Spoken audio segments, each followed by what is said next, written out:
Here's a harsh truth. Most people stay broke, not because they don't make enough, but because of how they think about money, fear, greed, and silent lifestyle traps are constantly draining your wealth, often without you even realizing it. It's not about luck, it's about psychology.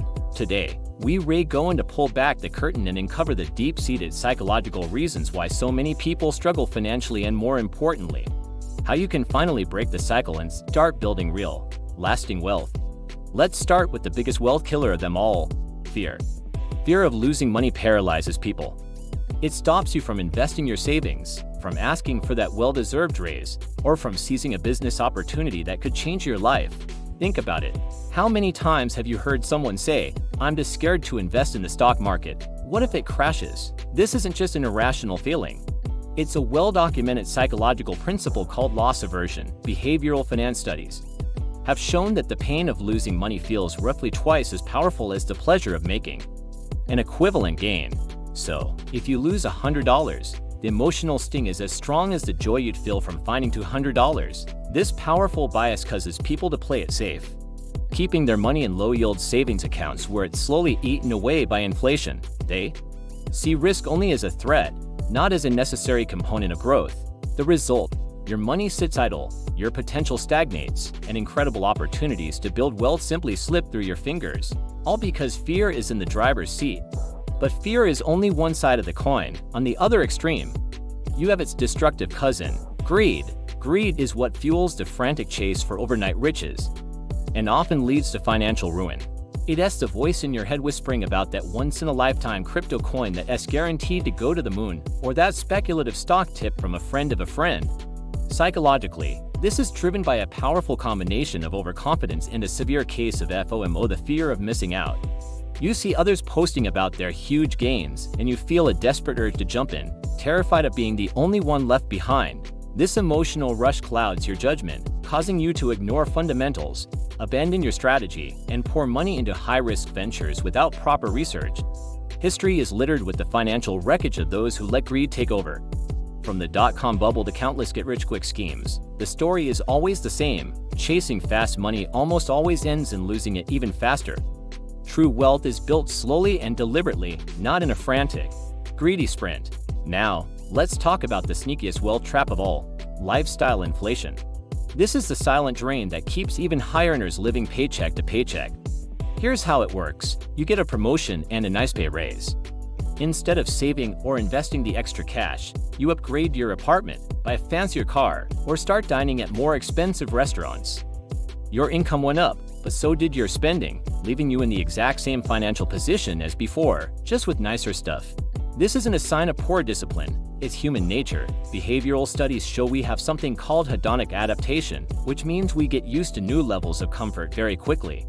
That new luxury car feels amazing for a month, but soon it just becomes your car. That bigger apartment feels spacious at first, but soon it just becomes home. Because we adapt so quickly, even significant salary increases often fail to boost our long-term happiness or wealth if our spending rises right alongside it. You're running faster and faster on the financial treadmill, but you're not actually going anywhere. So, what's going on inside our brains that makes us act this way? Behavioral finance has identified several cognitive biases that are hardwired to keep us broke. First is the immediate gratification bias. Our brains are programmed to prefer a small reward now over a much larger reward in the future.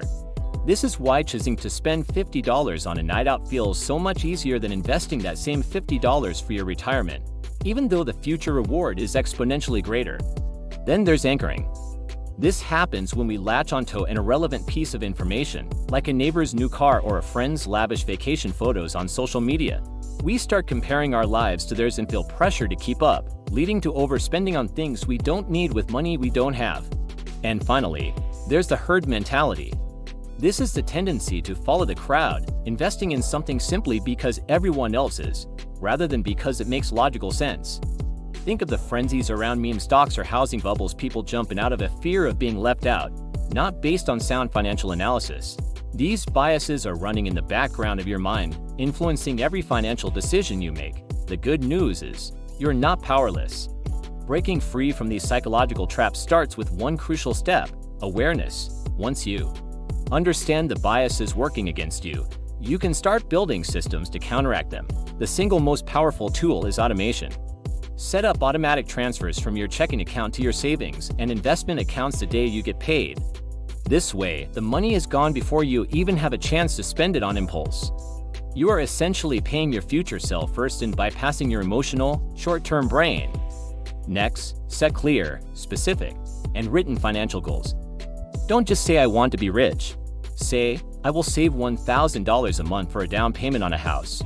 This clarity gives you direction and a metric to track your progress, which is incredibly motivating.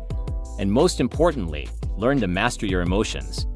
When you feel the fear of a market dip, remind yourself of your long-term plan. When you feel the greedy urge to chase a hot stock, take a step back and do your research.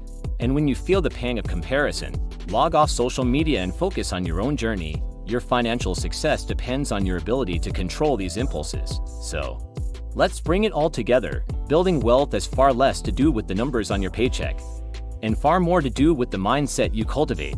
It's about understanding your own financial psychology. It's about recognizing and sidestepping the common behavioral traps of fear, greed, and comparison that sabotage most people. And it's about replacing emotional, impulsive decisions with disciplined, automated habits that work for you over the long term. This is the fundamental difference between those who build lasting wealth and those who are destined to stay broke. The power to change your financial future is, and always has been, in your hands. If you're ready to rewire your money mindset and start building real, sustainable wealth, make sure you hit that subscribe button. We're on a mission to make financial freedom a reality. And for our first step together, comment below and tell me which money habit you're going to start working on first. Thanks for watching, and I'll see you in the next video.